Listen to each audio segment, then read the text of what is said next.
Buenas tardes, muchísimas gracias como siempre por su presencia esta tarde en esta conferencia. Y a la hora de presentar la misma, pues se me ocurre que, a pesar de que ya estamos bien acostumbrados por la televisión a los viajes espaciales y ya se está hablando de un inminente, bueno, inminente no, pero próximo viaje a Marte y demás, quizá esto nos hace olvidar un poco también que la epopeya de estos grandes atrevidos viajeros empezó hace muchísimo tiempo y España evidentemente es patrimonio de muchos de ellos. Claro que conocemos a Colón, pero poco más. Hace no mucho se ha celebrado un aniversario y en Portugal se ha elogiado debidamente a la figura de Magallanes, mientras que en España la de Elcano ha pasado bastante sin pena ni gloria. Es muy probable que si Ruy González de Clavijo hubiese sido italiano o inglés, las televisiones estarían bastante repletas de su figura y de su imagen.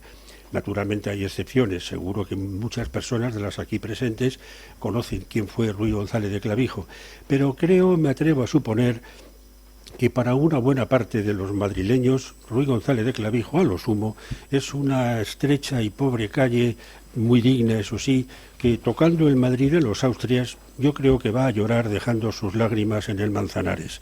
Pero eso puede cambiar esta tarde y puede empezar a cambiar de la mano, en este caso de la palabra, del conferenciante que hoy nos honra con su presencia en este estrado.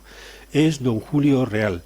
Además, su presencia aquí le posibilita un mayor acercamiento entre el grupo de socios, amigos y personas en general con los miembros de la junta directiva de esta sociedad.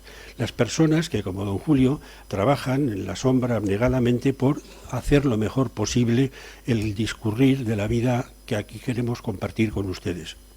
Y hoy, precisamente, va a rescatar del olvido a Ruy González de Clavijo. No sé cómo enfocará su conferencia, pero es muy probable que podamos revivir aquel viaje tan enorme con las consecuencias que pudo tener. Y la verdad es que, como dice la letra de cierta canción, es ligero el equipaje que se necesita para este tan largo viaje, porque vamos a ir apoyados en la palabra y en la dicción de don Julio Real. Don Julio es abogado de profesión, licenciado en Derecho por la Universidad de Alcalá de Henares, y curiosamente dice que su interés por la historia y sobre todo por la parte histórica de Madrid nació cuando estaba en Burgos. Allí, precisamente, rodeado del arte que aquella ciudad trae, despertó su vocación y después la ha seguido cultivando, siendo en Madrid guía oficial turístico. Además, ha sido fundador de una asociación, Amigos del Foro Cultural de Madrid, que ahora ha desaparecido, pero sin embargo empalmó su vida con la de la revista La Gatera de la Villa, que es una publicación digital que dedica 4 números al año y cuyo fin es la divulgación del patrimonio histórico de Madrid. Ha colaborado con diversas revistas en foros de radio y de televisión y ha publicado numerosos artículos cuyo texto, por ejemplo, algunos de ellos, la cripta arqueológica de la ciudad de la cárcel de San Vicente en Valencia, el Colegio Menor de Teólogos de la Madre de Dios, el Monasterio de Santo Domingo el Real y Madonna de Madrid, etcétera. O sea, estamos ante una persona cuya palabra nos garantiza un feliz viaje y desde luego un mejor retorno. Y yo a ustedes les doy las gracias una vez más por su presencia. Don Julio, muchas gracias, porque vamos a disfrutar y vamos a elevar un poco el punto de esta sociedad. Lo único que me queda es recordar, como haría Ruy González de Clavijo, que ciertos sonidos así tipo timbre pueden perturbarle en su viaje. Nada más que esto. Muchas gracias y disfrutemos de la palabra de don Julio.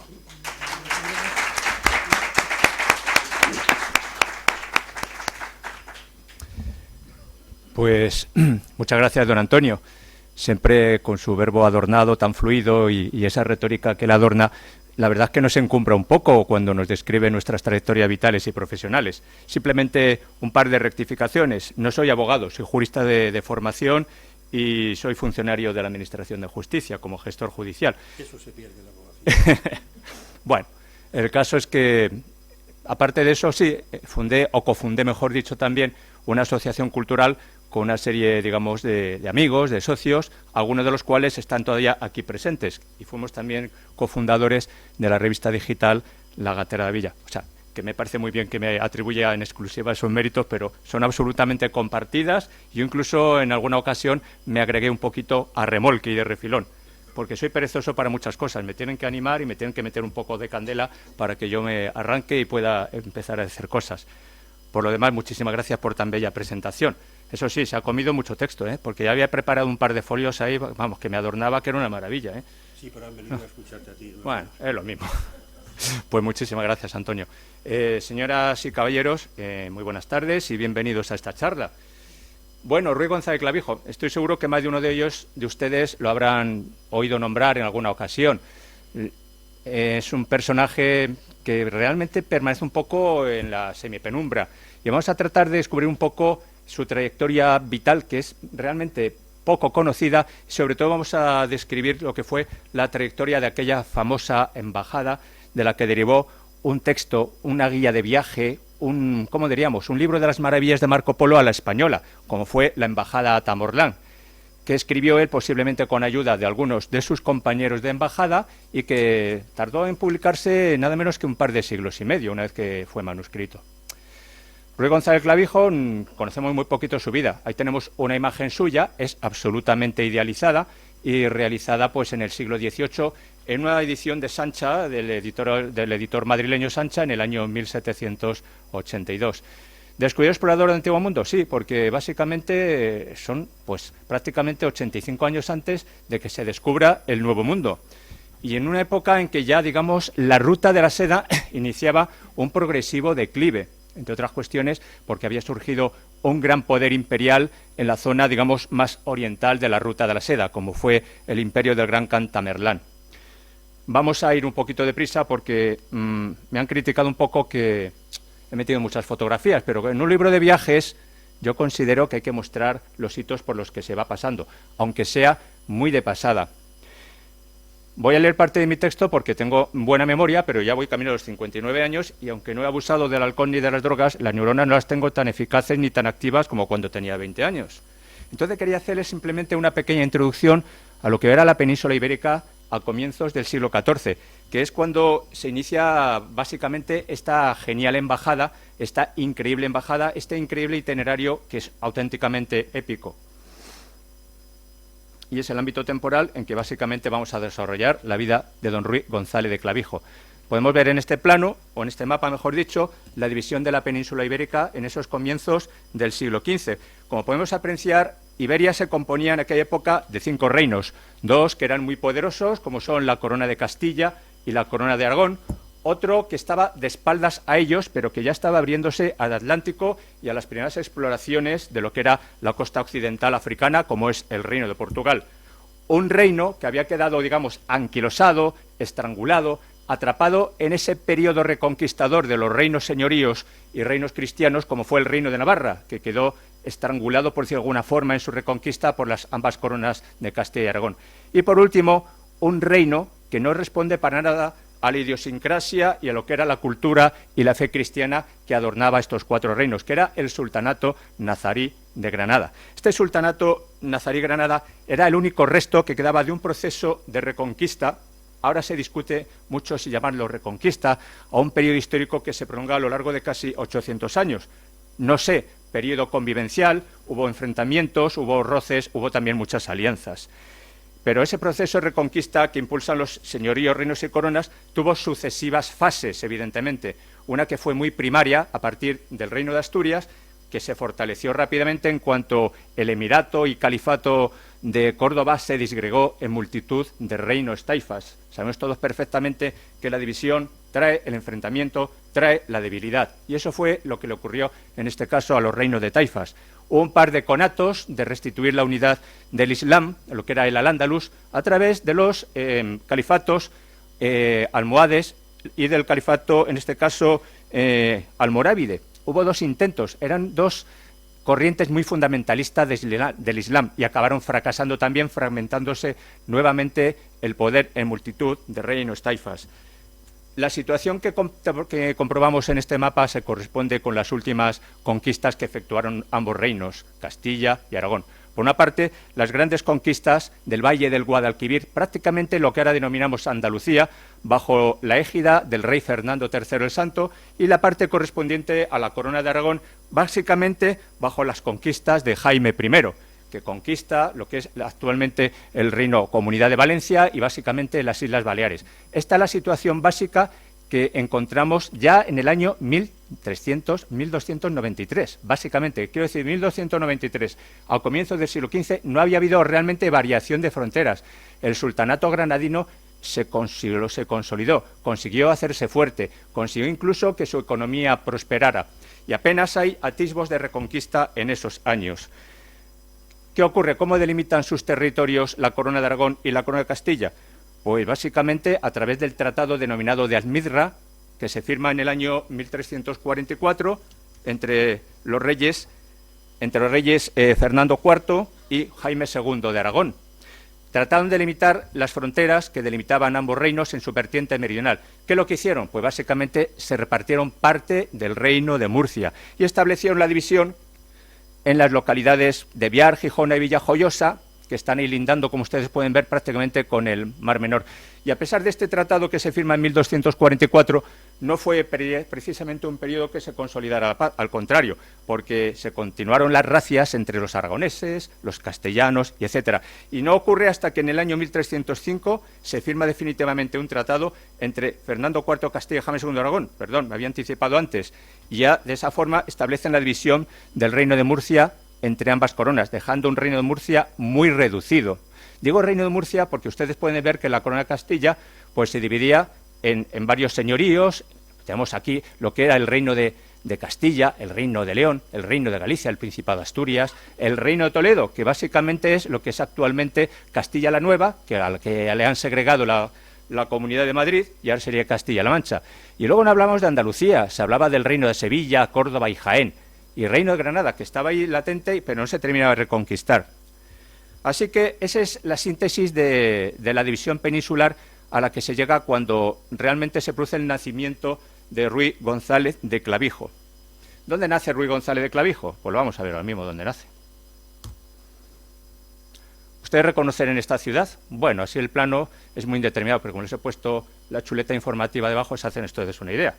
Reflejamos lo que es la extensión de Madrid en el siglo XIV, mediados del siglo XIV.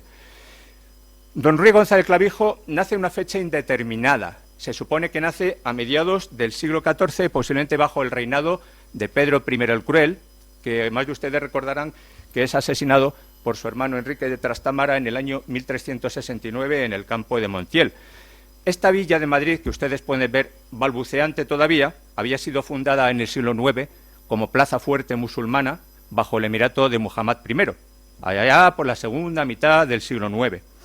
Y cae bajo la influencia o directamente bajo la administración de la soberanía castellana cuando el reino de Toledo, bajo el rey Al-Qadir, pues capitula ante el rey Alfonso VI de Castilla. A partir de ese momento, Toledo, y por supuesto Madrid, que nunca fue conquistada militarmente en aquellos años, hubo un par de conatos pero no se conquistó, pues pasa bajo la égida del poder castellano. Y a partir de ese momento se convierte en una villa castellana con todos sus derechos. Sigue siendo ciudad de frontera. Primero una ciudad de frontera del poder del Islam frente a los reinos cristianos del norte que venían amenazando y sobrepasando lo que es la Sierra de Guadarrama. Pero a partir de este momento se convierte en ciudad de frontera de cara al poder musulmán.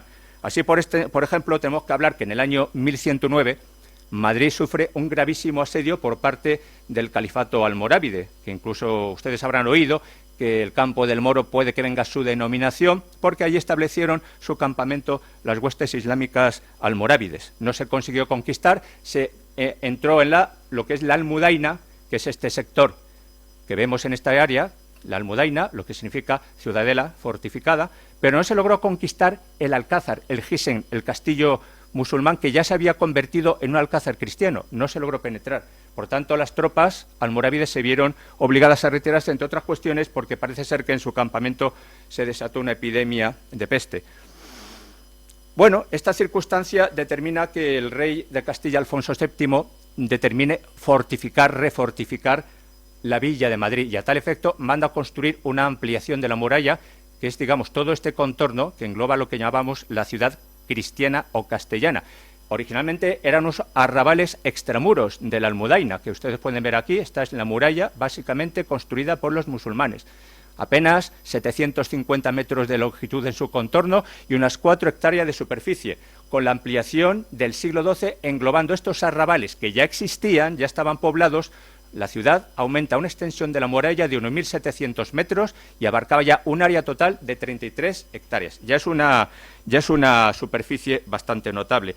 Al mismo tiempo, una vez pasado este peligro de racias musulmanas, tanto almorávides como almohades, pues la ciudad se empieza a repoblar. Hay mucha gente de la comarca que se siente atraída por la villa y eso se deriva en que Alfonso VII le conceda un fuero de población y de privilegios, que es el famoso Fuero de Madrid, que se publica oficialmente o se culmina en el año 1202. Ya Madrid tiene fuero propio a comienzos del siglo XIII. La situación revierte a favor de Madrid, sobre todo ya tras la culminación de la batalla de las Navas de Tolosa, que tiene lugar en el año 1212. A partir de ese momento ya Madrid deja de ser objeto de lo que eran los ataques y las racias musulmanas. Se tranquiliza el entorno, la población alrededor ya puede cultivar, ya pueden asentarse agricultores, ganaderos, empiezan a llegar comerciantes, Madrid empieza a crecer. ¿Y qué hacemos con la población morisca? Los musulmanes, que eran los antiguos dueños de la ciudad, los que eran básicamente militares, los que detentaban algún grado de poder, por supuesto el cadí, abandonaron la ciudad, pero lo que era el pueblo llano se quedó. Ya no viven en la Almudaina, ya no viven dentro de esas murallas que te ofrecen protección no solamente defensiva, militar, sino también fiscal. ¿Qué hacemos los cristianos? Pues los mandamos a extramuros, los mandamos a La Morería, que es este barrio que, como saben ustedes, todavía conserva esa denominación, en una calle y una plaza muy típicas de esas calles que son todavía tan intrincadas y que muestran todavía ese resto de lo que era el urbanismo de las calles medievales. Ahí restringimos básicamente a los musulmanes. Es más, se permite que tengan una mezquita, no la mezquita Aljama Mayor que se ubicaba donde luego se construyó la iglesia de Santa María, luego posteriormente denominada de la Almudena, sino que se construyó una pequeña mezquita de barrio muy modesta y que todavía aparece documentada en el año 1525. ¿Conocen ustedes la plaza y calle del Alamillo? Pues en esa zona estaba ubicada esa modesta mezquina, según las investigaciones que en su día realizó el profesor que echamos mucho de menos, Montero Vallejo, que ya nos abandonó hace casi 14 años. Al mismo tiempo, Madrid adquiere la estructura de Villa Castellana y se divide en parroquias, las parroquias que eran entonces denominadas colaciones, y así se crean la parroquia de Santa María. Pueden ver, siguen ustedes el cursor, Santa María, que había sido la antigua mezquita mayor. Se crean también la iglesia de San Andrés, en pleno barrio de la Morería, junto a la Puerta de Moros, de ahí lo de Puerta de Moros, porque estaba junto a la Morería. Se crea la iglesia de San Andrés, que la tenemos aquí. Se crea la iglesia de San Justo, que ustedes conocerán actualmente como la Basílica Pontificia de San Miguel. Se crea la parroquia de San Salvador, que está precisamente frente a esta plaza de la villa, que ya no existe esa iglesia, por supuesto. Ahora hay un bloque de viviendas y, en fin, como tantas iglesias medievales que han desaparecido. La iglesia de San Nicolás, que es felizmente subsistente y conserva incluso su armadura mudéjar, conserva su ábside gótico y conserva su torre maravillosa mudéjar del siglo XII. La iglesia de Santiago, que todavía conservamos, aunque renovada, a comienzos del siglo XIX. Y la iglesia de San Juan, que también desaparece. Seguro que me dejó alguna iglesia. Me dejó la iglesia de San Miguel de Sagra, que estaba ubicada en el emplazamiento del actual mercado de San Miguel. Básicamente, eso eran lo que eran las colaciones o las parroquias intramuradas. Bueno, a lo largo de esa época se empiezan a fundar monasterios. ¿Cuál es el primer monasterio que se funda? Se funda el monasterio de San Martín. Lo tenemos ubicado justamente en este punto. Crea un vicus o arrabal a su alrededor y originalmente tenía una organización administrativa independiente del Concejo de Madrid, hasta que el rey Alfonso VII le otorga fuero propio de Santo Domingo de Silos y a partir de ese momento, en el año 1125, se convierte en una parroquia más de nuestra villa. Al sur podemos ver que existía la parroquia Iglesia de San Ginés y por este lado tenemos el arrabal de la Iglesia de Santa Cruz. Es decir, estas parroquias, incluso cuando eran extramuradas, se convertían en núcleos de concentración, de población, de mercaderías y de gremios en ese sentido. Vemos que Madrid va adquiriendo importancia. Pues si se crea Santo Domingo de Silos en el año 1217, llegan los frailes predicadores, la orden de predicadores de San Francisco, y crean el monasterio de San Francisco. Según la leyenda o la tradición piadosa, el propio San Francisco de Asís vino a Madrid en el año 1217 y la fundó. Bueno, puede ser legendario. Dicen que iba camino de Santiago de Compostela y la tradición lo admite como tal. Madrid era una villa con derecho a voto en Cortes. Nombraba a sus procuradores y acudían a la ciudad de turno donde se iban a celebrar Cortes. Les recuerdo a ustedes que en la Baja Edad Media Castilla ni Aragón tenían una sede regia determinada. Digamos que la Corte se iba desplazando de ciudad a ciudad. Las primeras Cortes que se convocan en Madrid son bajo el reinado de Fernando IV en el año 1309, comienzos del siglo XIV. Pero posteriormente el rey Alfonso XI las convoca en dos ocasiones, en el año 1329 y en el 1341. Y tras la guerra civil entre Pedro I y su hermano Enrique, ya saben, el fratricida o el de las Mercedes, pues se instaura la dinastía Trastámara, que era el apellido de este Enrique. Se convocan nuevas Cortes en el año 1390, ya bajo vida de don Ruy González de Clavijo y reinando Juan I, y sobre todo en 1393, en el que reinaba Enrique III el Doliente, que es quien manda salir en misión diplomática a Ruy González de Clavijo. Así que, como consecuencia de todo lo que se refirió anteriormente, podemos afirmar rotundamente que en la segunda mitad del siglo XIV Madrid no era en absoluto una población insignificante, ni población manchego, tanto que se oye por ahí, para nada. Tiene una tradición histórica y una relevancia política, como ya castellana, ya muy importantes. Y allá a finales del siglo XIV tenía una población que se estima entre los 3.500, casi 4.000 habitantes, que para los cánones de la época era una población ya bastante relevante. Aquí podemos contemplar, como os he dicho antes, la extensión urbana aproximada que alcanzaba Madrid en el momento del nacimiento de don Ruy.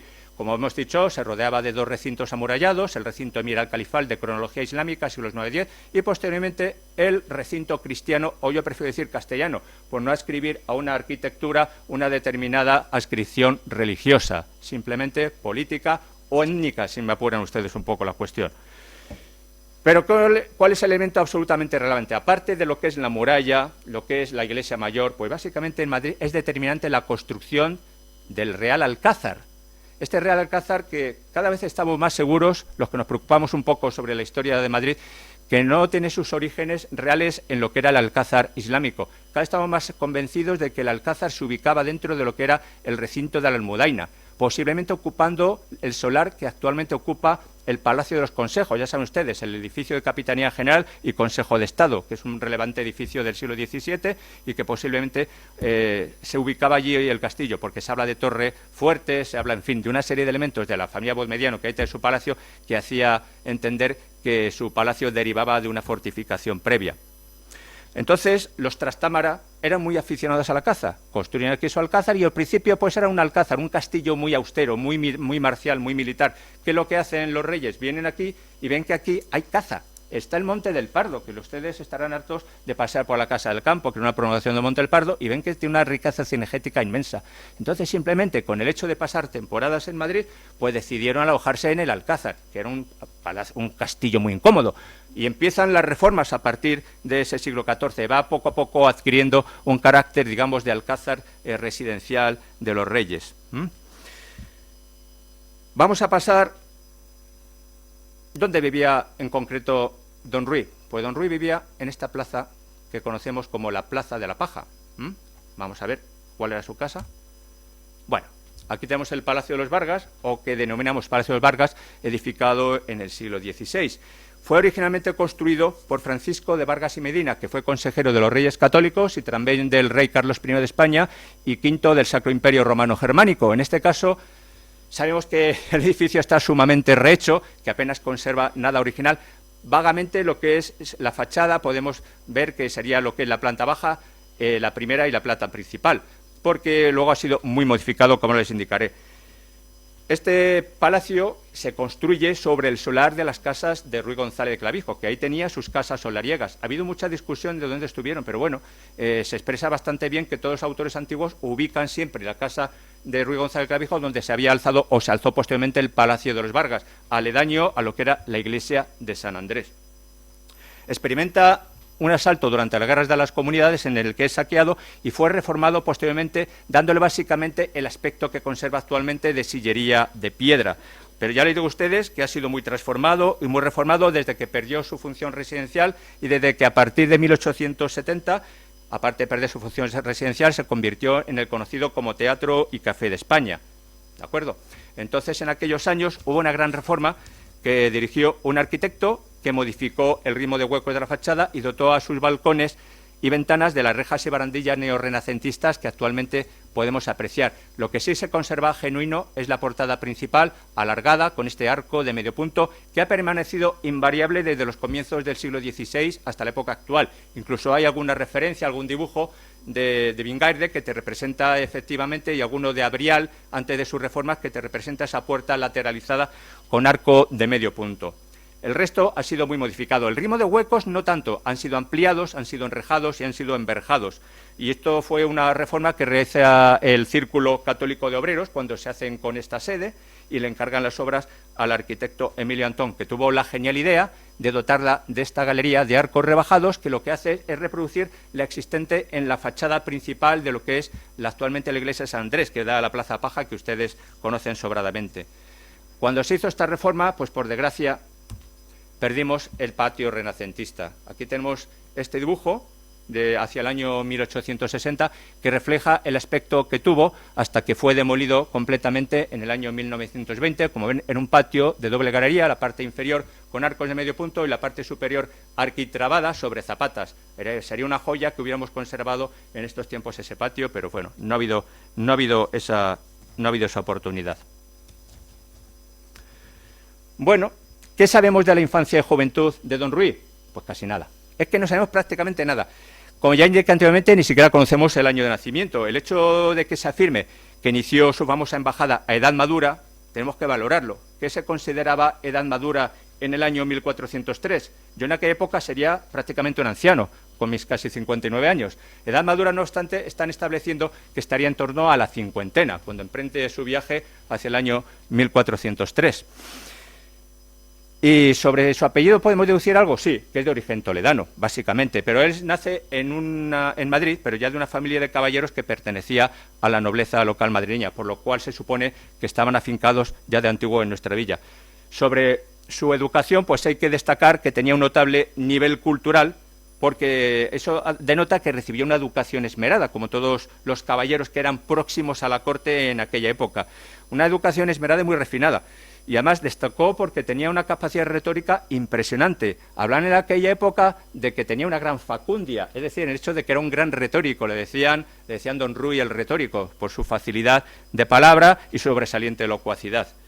Así que su formación cortesana tuvo como escenario principal la ciudad de Toledo, siendo nombrado todavía muy joven, con apenas unos 20 años se supone, camarero real por el monarca Enrique II, que fallece en el año 1379. Este puesto, por supuesto, le fue renovado por el monarca que le sucedió, Juan I, que es el antecedente del que luego le remitió a la embajada ante Tamorlán, que fue Enrique III. También conocemos que contrajo matrimonio con una mujer muy importante. Esto hay que tenerlo en cuenta, porque nos olvidamos de la mujer y de los personajes relevantes, ¿sabes? Tenemos a una mujer detrás de un hombre muy relevante, pero ella fue muy relevante, porque fue una de las primeras mujeres que escribió en castellano en España, y creo que esto es sumamente desconocido por el común de los mortales. Yo el primero hasta hace algún tiempo. Se sabe que contrajo matrimonio con doña Mayor Arias, que era muy aficionada a la literatura y llegó a redactar poesía. Le leo esto porque me encanta leerlo de esta forma. Dice, fue una de las mujeres pioneras en este arte y llegó a dedicar incluso una cantiga, de las famosas cantigas que se componían en época de Alfonso X el Sabio en lengua gallega, pues se la dedicó a su marido. Parece que estaba enamorada de él. Es curioso, ¿eh? Ya hablamos de que el matrimonio ya era mayor, que andaba por los 50 años y la mujer, bueno, normalmente era bastante más jóvenes que los varones en aquellos años. Pero llevan unos cuantos años de matrimonio y ya posiblemente habían tenido sus hijos y sus nietos. Pues a pesar de todo, le dedica una cantiga de más de 100 versos. Y se lo dedica a la partida de su marido, que parte hacia lo desconocido, una embajada a la que le manda el rey, a un bárbaro que está conquistando todo el creciente medio y toda la zona y amenazando a lo que quedaba del imperio bizantino. Y entonces llora por la marcha de su marido y se queja ante el mar que se lleva a su marido y le produce una gran pena.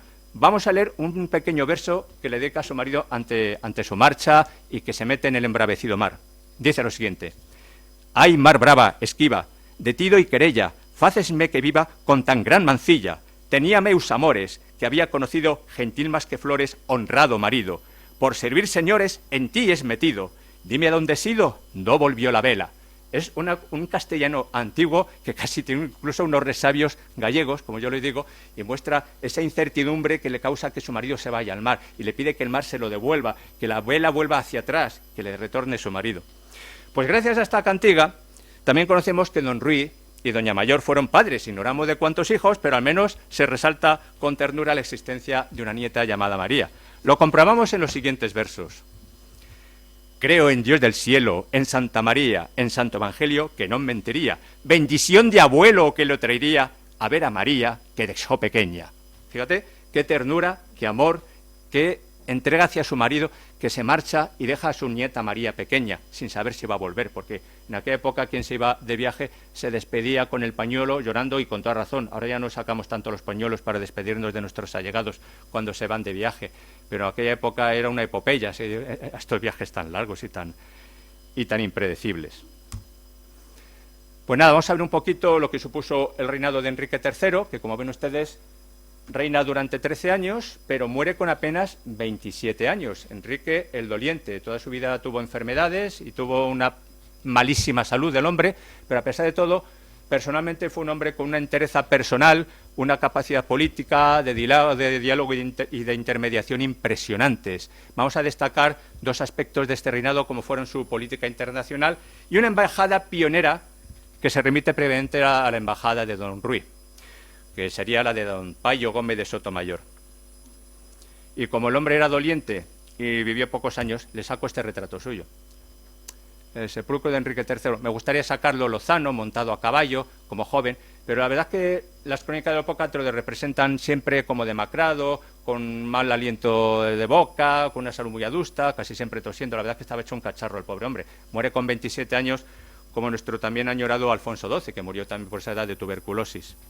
Bueno, pues tras la muerte de su padre Juan II en el año 1390, el príncipe heredero tenía solo 11 años. ¿Qué es lo que se hace? Se nombra un consejo de regencia inmediatamente. Y él fue el primer príncipe que detentó o ostentó el título de príncipe de Asturias en el año 1388. Hay que pensar que en 1988 cumplimos los 600 años de la otorgación de este título al heredero de la corona de España.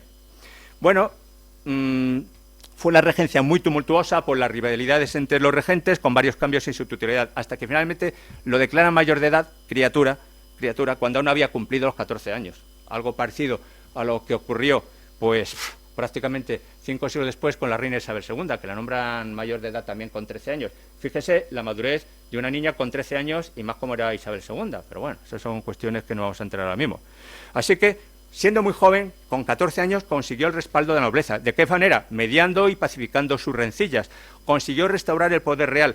Y seguidamente, ¿qué hizo? Pues derogó una serie de privilegios que se habían concedido por monarcas anteriores a las Cortes. Por ejemplo, el derecho de asistir al Consejo Real, la regulación y cobro de las alcabalas, que se le atribuye en este caso el poder real, en lugar de detentarlo exclusivamente a las Cortes. Y también potenció una figura muy importante. En lugar del Consejo Abierto, impone el corregimiento, lo que es la figura del corregidor, que básicamente corregidor es el corregente, es el que va en nombre del rey, un alto funcionario que va a controlar lo que hace ese Consejo Municipal y a ver que no se salgan de las normas que están establecidas el propio monarca. La figura del corregidor, que luego derivó en lo que es el alcalde constitucional de los que disfrutamos en nuestros tiempos. Bueno, entre otras medidas, promovió varios edictos contra la violencia que se había desatado sobre la población judía, por ejemplo, el famoso pogrom del año 1391. Sabía que la figura del judío comerciante, del judío prestamista, era importante y básico para la economía de Castilla. Así que dictó una serie de medidas o de edictos contra la violencia contra la población hebrea. Con esta serie de medidas consiguió sanear la hacienda real y, asimismo, como hecho militar, consiguió defender en el año 1396 a Badajoz de un ataque que impulsó Portugal. Tras varios años de conflicto intermitente, llegó a firmar un acuerdo de paz definitivo con Portugal, con el rey Juan I, en el año 1402. Asimismo, después de paralizada la reconquista durante más de 40 años, la reanuda contra Granada, por supuesto, y derrota a sus tropas en la batalla de los Collejares en el año 1406. Tuvo una oportunidad enorme de poder someter a todo el sultanato nazarí en ese años 1406-1407, pero ¿qué ocurrió? Que enfermó gravemente y murió, así que no pudo culminar su gran objetivo. En política internacional, como decía antes, pues demostró un gran interés por la situación política internacional. En fin, ¿De qué manera? Pues envió embajadas, recibió otras del extranjero. ¿Y con qué fin recibió extranjeras? Quería hacerse una idea cabal de los equilibrios de poder existentes en el mundo conocido. Y buscó además los cauces para abrir el comercio de Castilla al exterior para buscar el consiguiente florecimiento económico. De esta forma, abrió la política castellana al exterior de la península ibérica. No se limitó únicamente a negociar con Aragón, con Navarra o con Portugal. Por ejemplo, ya tuvo enfrentamientos con Inglaterra y derrotó a su flota en varias ocasiones, que no solamente los derrotamos a los británicos en el siglo XVIII. Ya en el siglo XIV le dábamos una buena zurra a los ingleses, aunque no se quieren acordar de esos detalles. Incluso nosotros ni nos acordamos tampoco de las epopeyas navales que tuvimos ya en aquella época del Bajo Medievo. Asimismo, combatió la piratería berber del Mediterráneo, destruyendo la base que tenían en Tetuán en el año 1400. Y a efectos de descubrimientos, ¿qué es lo que hizo? Pues comenzó la expansión ultramarina de Castilla, iniciando la conquista de las Islas Baleares, pero primero se lo encarga en el año 1402 a un explorador mercenario francés de origen normando que era conocido como Jean de Bettencourt. ¿De acuerdo? A partir de ese momento empezamos a iniciar la conquista de las Canarias. Ya vamos poniendo las bases de lo que va a ser el imperio ultramarino de España una vez que descubramos el nuevo continente. De momento estamos todavía en el mundo antiguo. Y cómo no, apoyó la Iglesia en aquella época, andaba escindida entre papas, antipapas. Entonces, pues nuestro amigo don Enrique decide apoyar al famoso Papa Luna, que fue Benedicto XIII. Antipapa, que lo considera la Iglesia, un hombre de sobradísimos méritos y que es una pena que no entre dentro del listado de papas oficiales. En fin, como es algo que se otorga por el Colegio Cardenalicio por inspiración del Espíritu Santo, no llegaremos a verlo nunca resarcido en ese terreno. Bueno, pues vamos a pasar a lo que fue la embajada pionera de Enrique III. Hemos hablado, no sé si se recuerdan ustedes, el embajador pionero Enrique III, Payo Gómez de Setamayor. Pues les pongo en antecedentes. En el año 1396, el sultán turco Bayaceto I derrotó en la batalla de Nicópolis, que está situada en territorio búlgaro por esta zona, que estaba ya conquistada por los turcos, como pueden ustedes ver. Esta manchita verde que ven ustedes aquí, junto a Constantinopla, era prácticamente lo que quedaba del Imperio Bizantino en esos años. Quedaba esto y queda parte de la península de Morea, que no me cabía en el mapa, que lo he copiado y pirateado y no lo he podido meter. Pero bueno, ¿qué vamos a hacer? Quedaba pues la ciudad de Constantinopla, un pequeño hinterland a su alrededor, la zona un poquito del Épiro y para de contar. No creo que reuniera los 4.500 o 5.000 kilómetros cuadrados de lo que fue el antiguo Imperio Romano de Oriente. Pues en ese momento el sultán turco Bayaceto I derrota en la batalla de Nicópolis a las tropas del rey de Hungría, Segismundo, que venía apoyado por un contingente de cruzados franceses y válacos de Valaquia, que es una zona que está por esta zona aproximadamente. Los derrota y pone en gran peligro todo lo que es Europa. Esta derrota suponía un gran trastorno también en la península balcánica, pero a Enrique III le llegaron estas noticias y se empezó a preocupar porque vio que se evidenciaba un riesgo geoestratégico que suponía el resurgir del poder musulmán en Europa oriental, en el Mediterráneo en general, que ya dominaban prácticamente los turcos, tanto los otomanos como los mamelucos, que pueden ustedes ver por esta zona marcados, y al mismo tiempo por la posible influencia que este renacimiento del poder militar musulmán pudiera ejercer sobre el sultanato nazarí de Granada. A fin de cuentas, estaban allí, podían recibir refuerzos, podían recibir todo tipo de ayuda militar y tratar de contraatacar un momento determinado contra el reino de Castilla. Además, por si fuera poco, como les decía anteriormente, Constantinopla, la antigua capital del Imperio Bizantino y también capital del Cristianismo de Oriente, parecía a punto de caer bajo los turcos. Pero, ¿qué ocurre? Casi a la par e inesperadamente aparece en Asia Central esta mancha amarilla, que no es una mancha de aceite, son las conquistas del gran tártaro mogol Timur Ilán. Timur Ilán significa Timur el Cojo. Como motivo de una de sus batallas, pues recibió un lanzazo en una pierna y quedó lisiado para el resto de su vida. No gustaba nada que le llamaran Timur Lan. Yo soy Timur a secas, evidentemente, o el gran Khan Timur. Pero bueno, ha pasado la historia como Timur Lan, Tamborlán, Tamerlán, Tamborlán. Y nosotros, aunque decimos más veces Tamerlán, vamos a decir Tamborlán en aras de lo que fue la ruta del viaje que se supone que escribió don Ruy González de Clavijo. Pues hace una serie en 20 años de conquistas avasalladoras. Él mismo se consideraba descendiente de Gengis Khan, que había vivido aproximadamente unos 160 años antes de su nacimiento. No es extraño que se considerara descendiente de Gengis Khan, porque ha habido estudios genéticos al respecto y parece que al menos un 7% de la población mundial tenemos genes de Gengis Khan. aparte de que era un señor que iba acompañado por multitud de esposas, tenía un harén, en fin, pobladísimo, luego aparte ciudad que se dedicaba pues a cohabitar con señoras, a dejarlas embarazadas, tenía un vigor sexual este señor realmente alucinante, o sea que no es extraño que nos anden contando que el 7% de población mundial tengamos ascendientes genéticos de Gengis Khan, pero él alardeaba de ello, y era una forma de arrogarse superioridad sobre otros rivales tártaro-mongoles que estaban expandiendo el imperio tártaro. Él consigue derrotar a todos sus rivales y en un momento determinado derrota al propio Bayaceto I, el sultán turco. El sultán turco lo derrota y en ese momento el enemigo de mi enemigo es mi amigo. Bueno, los tártaros mongoles derrotan a los turcos, que los dos eran musulmanes, pero bueno, Enrique III ve una posibilidad. Hay que salvar el imperio bizantino, hay que buscar que los turcos no desestabilicen la situación en el Mediterráneo, así que voy a mandar a una embajada para ver quién es este señor Tamerlán, Tamborlán, o como quiera que se llame. Esta misión la encomendó de embajada principalmente a dos caballeros de su corte, por una parte un gallego, don Payo Gómez de Sotomayor, se ignora su fecha de nacimiento como le pasa a don Ruy, pero fallece en 1450, y a Hernán Sánchez de Palazuelos, los cuales inician su marcha hacia Oriente en el año 1401. Aquí podemos ver el sepulcro que se conserva actualmente de don Payo Gómez de Sotomayor, que se encuentra en las ruinas del monasterio de Santo Domingo en Pontevedra. Luego ya les contaré que no conservamos el sepulcro de don Ruy Gómez de Clavijo, que es una pena, pero bueno, conservamos el de su antecesor inmediato, en este caso.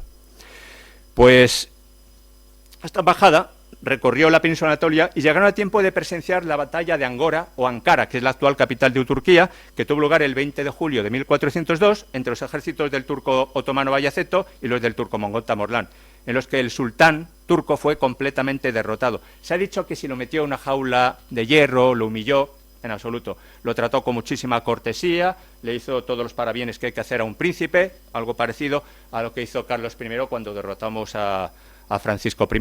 Le trató como un primo hermano y lo respetó muchísimo. O sea que esa leyenda de que lo mete en un carro, una jaula y lo humilla por todo su imperio no es cierta en absoluto. Entonces fueron recibidos embajadores por el Gran Khan apenas 8 días después de esta batalla de Ankara y retornaron un año después, en 1402, con una carta de amistad del gran Tamerlán y fueron acompañados de un embajador suyo, que llamaban en las crónicas Mahomet al-Kaji. No sé cómo se pronunciará en árabe ni la adaptación que hicieron a este castellano antiguo. Y al mismo tiempo fueron acompañados por dos cautivas húngaras que eran infantas de la corte del rey Segismundo de Hungría, al que había derrotado previamente el sultán Bayaceto I. Se integraron perfectamente en la vida de Castilla y hubo sus más y sus menos, porque decían que a doña María pues, o doña Angelina, una era doña Angelina Grecia y la otra doña María, pues se corren los rumores de que Hernán Sánchez Palazuelos pues no se comportó precisamente como un caballero con una de ellas, ¿no? Que incluso la dejó en estado de gracia e incluso en un momento determinado se negó a casarse con ella.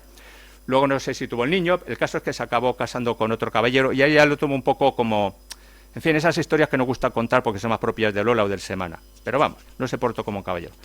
Vamos a lo que nos interesa, vamos a lo que es un itinerario épico. Aquí podemos ver este mapa de Eurasia, contemplando también el norte de África, y podemos ver un poco el itinerario que recorrió la embajada de don Ruy Gómez de Clavijo con varios compañeros.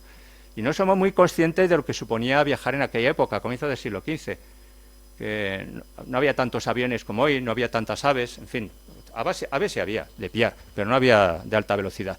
Y dense ustedes cuenta lo que significa navegar en aquellos años, recorrer esos territorios agrestes, montañosos, desérticos, con 1000 fragosidades en el terreno, con 1000 peligros, una cosa complicadísima. Pues el éxito que tuvo la misión diplomática de don Payo Gómez de Sotomayor animó al rey Enrique III a organizar una segunda embajada que consolidara la naciente amistad entre las dos monarquías, a la que acompañaría ricos presentes y obsequios.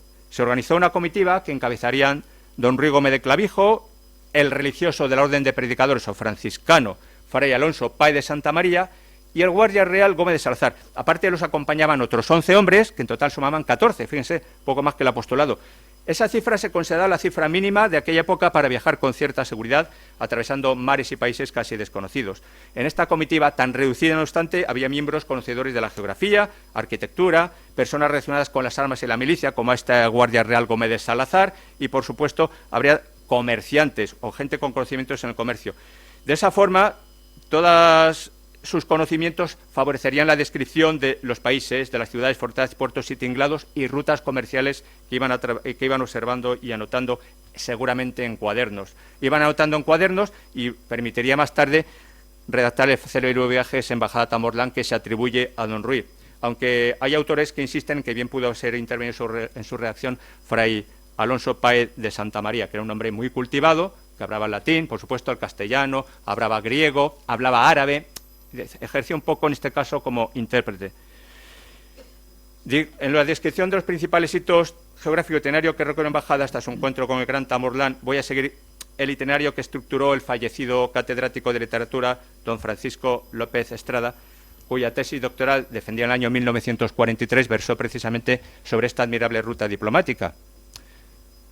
¿Dónde inician su viaje? Aquí tienen el itinerario que les estaba comentando, que como ven tiene muchos puntos, así que muchas de las imágenes que vamos a ver van a ser vistas y no vistas.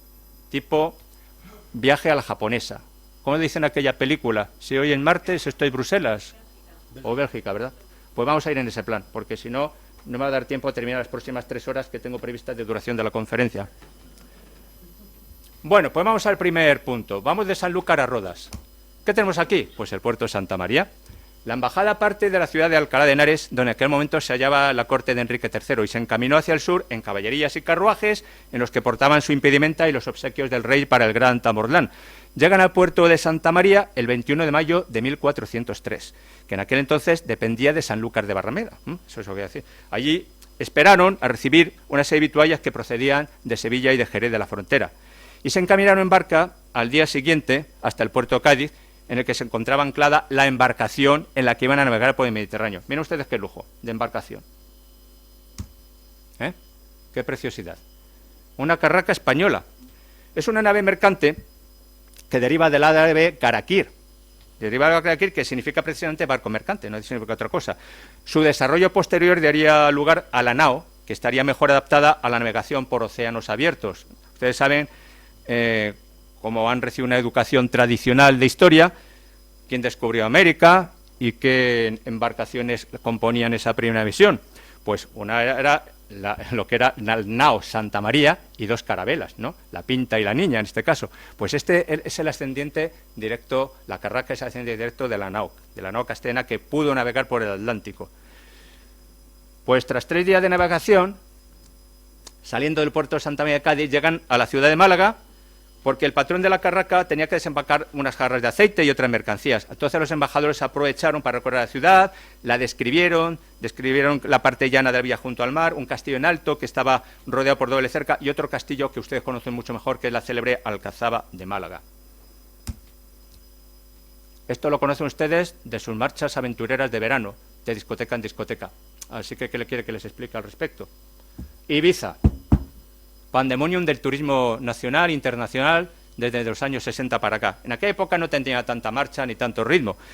Alcanza así las Baleares, primero fondean un poco en la isla de Formentera, a la que describen como despoblada. Realmente creo que la isla de Formentera no comienza a habitarse hasta comienzos del siglo XVIII. Seguidamente fondearon la isla de Ibiza durante 3 días, donde se alojaron en una posada que ofreció el gobernador del rey de Aragón. Estamos en las Islas Baleares, soberanía de la corona de Aragón. Y ahí se retrasaron porque tenían que cargar sal, porque los vientos eran contrarios, etcétera. Así que al salir pasaron por Mallorca y Menorca y continuaron la travesía hasta llegar a la isla de Asinara, que se encuentra al norte de Cerdeña. No tiene nada que ver con Cerdeña. Aquí llegamos a Italia y a la ciudad de Gaeta.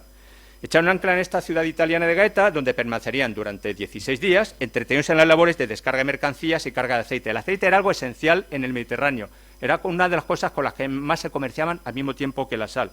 Así que los embajadores durante 16 días pudieron visitar, hacer turismo y describir la zona, la ciudad pormenorizadamente, que se va como 15 o 20 páginas de descripción. Les aconsejo que cuando sean el itinerario vean todas las descripciones que hacen y cuando vayan a Gaeta van a encontrar la mayor parte de los edificios más relevantes perfectamente descritos y sus calles y su aspecto general.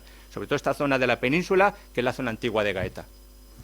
Continuaron la navegación y pasaron junto a la isla volcánica de Stromboli y arribaron seguidamente a la ciudad de Messina, en Sicilia, ¿de acuerdo? La describen como amurallada, con un gran número de torres y con casas altas de cal y canto.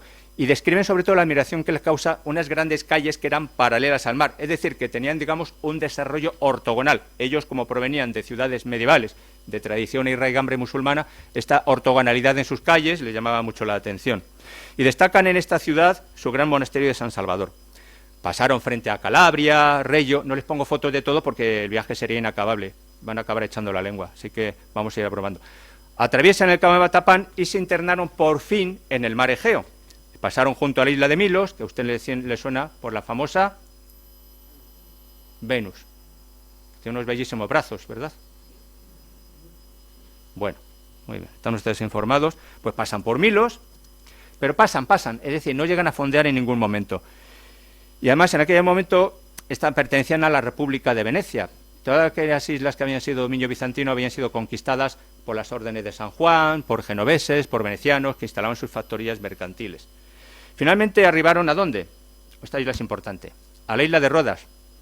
Y ahí los embajadores, Ruy González de Clavijo, su compañero Fray Gómez de Salazar y Fray Gómez de Sotomayor, fueron recibidos por el gran maestre de la Orden de San Juan, que era el mandamás de la isla. No la hallaron, ¿por qué? Porque se estaba encabezando una gran flota de galeras que iba a luchar contra los turcos mamelucos de Alejandría. Le describo estas expresiones porque básicamente lo que describen los embajadores en su libro, que esté traducido al castellano actual.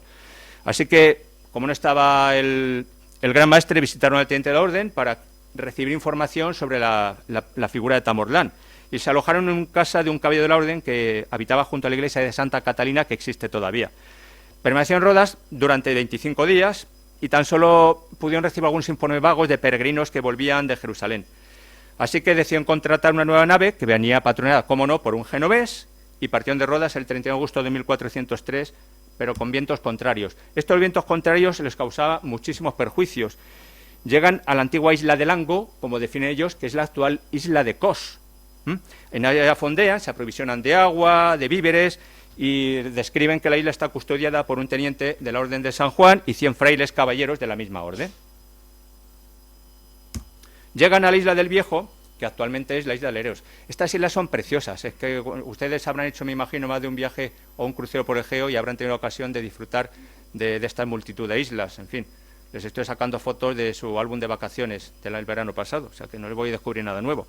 Pero bueno, en la isla de Lereos vuelven a fondear a causa de los vientos contrarios el 11 de septiembre, casualmente. La ciudad está protegida por un castillo en altura que existe todavía, y ese castillo está regentado por un caballero fraile de la Orden de San Juan, Soberanía, Orden de San Juan.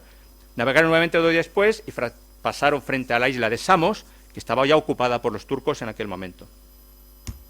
Llegan a la isla de Quíos, a donde llegan el 18 de septiembre. Se enteran en ese momento que la isla pertenece a los genoveses. La describen como una isla bien poblada, con numerosas aldeas y castillos que las protegen, y una ciudad o una isla muy rica en huertas y viñas, con una producción de un elemento muy importante, que era una resina aromática que llamaban la almáciga, que era un elemento carísimo en aquella época. Al mismo tiempo, estando en la isla de Quíos, reciben noticias de que ha muerto el hijo primogénito de Tamorlán, lo que había desencadenado una guerra fratricida entre sus hermanos, que, como suele ocurrir en estos casos, cuando hay herencias no suelen estar muy bien avenidos. Así que el 30 de septiembre fletan una nueva nave, también con patrón genovés, y continúan su viaje navegando esta vez con viento favorable. ¿Dónde llegan? A la isla de Mitilene, la ciudad de Mitilene, que es la capital de la isla de Lesbos. Fondean en ella porque hay una tormenta que les desbarata o les desmantela parte del velamen, y fondean para reparar las velas y contratar un nuevo patrón. Describe la ciudad de Mitilene como emplazada en una elevación, en un alto otero junto al mar y cercada por murallas. La isla dicen que está muy bien poblada, numerosas aldeas, y descubren algunos antiguos templos griegos arruinados, que algunos de ellos tenían todavía en pie hasta 40 columnas de mármol. Esto les admiró vivamente. Ellos estaban acostumbrados ya al arte gótico, pero el arte clásico, digamos que lo desconocían casi prácticamente, porque incluso el arte romano aquí en España pues estaba medio enterrado, arruinado, no estaba reconstruido como se ha hecho en estos últimos años. Entonces les llamó mucho la atención. Retoman la ruta el 6 de octubre y llegan a la isla de Tenedos. Esta es una foto satelital. Los vientos contrarios los obligan a fondear en esta pequeñísima isla que tiene poco más de 300 kilómetros cuadrados, que entonces estaba deshabitada. ¿Qué ventaja estratégica tenía? Pues que se encontraba en la boca del estrecho de los Dardanelos, que en aquel momento ellos lo denominaban la boca de Romania, la Romania, la tierra de los romanos, de donde deriva también luego el vocablo Rumanía, de los romanos, ¿no? Pues destacan los autores que en sus proximidades alzaba la antigua Troya, nada menos, ¿no?, de la que creen percibir restos de muros y torres, ya que existía la tradición de que en esta isla de Tenedos, pues el rey Príamo, que les sonará a ustedes, construyó un gran castillo. Desde la isla también podían contemplar el monte Athos, monte sagrado, como saben ustedes, de los monjes griegos ortodoxos, con su célebre monasterio, aunque no tuve oportunidad de acceder porque el acceder es complicadísimo, están desperdigados realmente por varios montes y se habrían entretenido muchísimo. Así que pudieron salir de la isla tras 17 días, el 17 de octubre, y con buen viento pasaron frente a la ciudad de Galípoli, que ya se encuentra en el estrecho de Dardanelos y que fue la primera ciudad europea, que era de fundación bizantina y que cayó en poder de los turcos. Estamos hablando de finales del siglo XIV, ya cayó en poder de los turcos esta ciudad que era bizantina o romana oriental. Los turcos aquí levantaron unas grandes atrazanas donde fondeaba su flota, que se componía de hasta 40 galeras y naos. Aquí sí que echaron ancla a 2 millas y a una distancia de 15 millas de Constantinopla. Estamos en estrechos de Dardanelos, estamos llegando ya a Constantinopla. Constantinopla. Este es uno de los mapas más antiguos que conservamos, o planos más antiguos que conservamos de Constantinopla. Como ven ustedes, data del año 1422. Es decir, todavía estaba bajo soberanía romana, bizantina, como lo quieran ustedes definir, ¿no? Y ese es su valor es básicamente primordial histórico, que prácticamente se conocen muy poquitos mapas que reflejen lo que fue la ciudad de Constantinopla bajo dominio romano-bizantino. Y este es uno de ellos. Apenas 30 años antes de la conquista definitiva por los turcos, bajo Mehmed I. Aquí pueden ver perfectamente lo que es la ciudad rodeada de murallas y dónde se alojan en concreto pues Ruy Gómez de Clavijo y sus compañeros. Pues van en barca y se alojan en este barrio, al norte de la ciudad. Es el barrio de Pera, en Constantinopla. ¿Por qué? Porque ¿dónde estaban todos los comerciantes? Había genoveses, había griegos, había gente prácticamente de todo el oriente donde se alojaban y donde traían sus mercaderías y ahí comerciaban. Luego hay elementos muy importantes en este mapa. Si se fijan ustedes, aquí queda reflejado lo que era el hipódromo romano, que todavía estaba en uso. Y aquí la célebre Basílica de Santa Sofía. Es que se me ha olvidado sacarles una foto de la Basílica de Santa Sofía, pero como más o menos ustedes la tienen en su memoria, digo, no iba a intercalarla y variar toda la numeración. Así que se hacen ustedes idea que esta es la Basílica de Santa Sofía. Bueno, pues Constantinopla representaba lo que aún quedaba en pie del Imperio Romano de Oriente, que era una triste sombra de su antigua grandeza. Para los embajadores supuso una ocasión excepcional para visitar detenidamente la ciudad, porque tuvieron que permanecer obligatoriamente en ella por lo peligroso que era navegar por el Mar Negro en invierno. Así que les dio tiempo de anotar pormenorizadamente todo lo que iban observando y sobre todo describiendo la arquitectura de los templos que se visitaban, así como las numerosísimas reliquias que albergaban cada uno de estos templos bizantinos, que rivalizaban entre ellos por coleccionar mayor número de reliquias. Tuvieron como guía de lujo a un yerno del emperador, un genovés que se llamaba Hilario Doria, y con él se dispusieron a visitar todos los templos del antiguo Bizancio, siendo uno de los que visitaron el antiguo monasterio de monjas de San Juan Bautista, de lo que, como pueden ver, pues queda bien poca cosa. Queda parte de lo que era el crucero y lo que es el ábside principal del templo. Realmente no era ni del siglo VI, porque fue destruido en varias ocasiones con motivo de distintos enfrentamientos iconoclastas a lo largo del Imperio Bizantino, y estas últimas ruinas databan ya de los siglos XI al XII. Luego se han musealizado y tal, pero vamos, esto es lo que queda de San Juan Bautista. Pero visitaron numerosas iglesias y monasterios que ya no existen, por desgracia. Entre ellos estaban Santa María Parabélicu, la iglesia de San Juan, San Jorge, Santa María Blanquerna, entre otras muchas. Quería sacar una foto de Santa María Blanquerna. Lo que pasa es que en el siglo XIX construyeron un templo que lo sustituía y es tan sumamente vulgar en su arquitectura que me da pena sacarlo. Daba un poco de vergüenza ajena, así que no lo he sacado. Y sobre todo los monjes les enseñan las respectivas reliquias, los ricos ornamentos religiosos. Y antes de acceder a Santa Sofía, describen el hipódromo que les decía anteriormente, que todavía estaba en uso. Por supuesto, se explayan a describir la iglesia de Santa Sofía, que ya saben ustedes que fue edificada bajo el emperador Justiniano en el siglo VI de nuestra era. Pero un elemento que les llamó mucho la atención a estos embajadores fue la basílica, la cisterna de la basílica, que saben ustedes que es un gran aljibe en el centro de Constantinopla, impresionante, que se compone de más de 490 columnas y 16 naves. Yo tuve ocasión de visitarla hace 10 años y realmente es una obra de ingeniería magnífica e impresionante. Bueno, vamos a correr un poco. Lo que hacen los embajadores es describir la intensa actividad comercial que se desarrolla sobre todo en el barrio de Pera, este que les digo que está al norte de Constantinopla. Al mismo tiempo, son conscientes de la creciente inquietud que tiene la población ante la amenaza de los turcos, que están realmente asediándoles por todas partes, aunque se hayan paralizado momentáneamente ante la derrota sufrida por el gran turco mongol Tamerlán. Así que la misión de reunirse con Tamerlán les corre prisa, les han dicho no naveguen en otoño y en invierno, que van a pillar tormentas, pero es tal urgencia que tienen de encontrarse con el gran Tamerlán que deciden iniciar la navegación el 14 de noviembre y siempre con la vista de la costa del Asia Menor, no perdiendo la costa a la vista, que estaba ya en poder de los turcos. Sin embargo, los vientos contrarios a las tormentas fueron la tónica durante casi todo el recorrido. Casi llegan a naufragar, por lo que retornaron al barrio de Pera con el rabo entre piernas y no se ven obligados más que a pasar todo el invierno. Reinician la singladura el día de mi cumpleaños, precisamente, el 20 de marzo de 1404, con el inicio de la primavera. Eran acompañados por un embajador de Tamerlán que venía acompañado de la expedición comercial genovesa, y con un embajador de Tamerlán te abría todas las puertas de cara a los señores, los caudillos locales, señores de la guerra, etcétera. Así que tras costear el norte de África con escalas en distintas aldeas, llegaron a Sinópolis, que actualmente se denomina Sinope, llegan el 31 de marzo. Estaba gobernada por un turco, al que denominan Espandiar. Tampoco se llama la ciudad, ¿por qué? Porque estaba guerreando con 40 de sus hombres contra el hijo del sultán turco por haber suscrito un vasallaje con Tamerlán. Así que vuelven a navegar el 5 de abril y tras compleja singladura llegan a Trebisonda. Esta es muy importante, Trebisonda. Antigua, moderna, moderna, antigua, antigua, moderna. ¿Cómo mola? La tecnología de verdad te hace unas cosas increíbles ahora mismo. Ahí te podemos ver un grabado de Trebisonda en el año 1717. Se fijan ustedes que estaba rodeada por murallas, que es como la describen los embajadores, y donde fueron recibidos por un emperador. ¿Y qué emperador era este? El emperador Manuel III. El Imperio Bizantino es conquistado o avasallado por la Cuarta Cruzada en el año 1200, no fue la cuarta, no recuerdo si fue la cuarta o la quinta, en el año 1204, y dividen el imperio en tres reinos: el Imperio Latino de Constantinopla, el Imperio Latino del Epiro y el Imperio Latino de Nicea, y el imperio, que se me olvidaba, latino de Trebisonda. Pues este imperio de Trebisonda se consideran todos ellos descendientes directos del Imperio Bizantino, y este emperador, que era familia del emperador de Constantinopla, pues era Manuel III.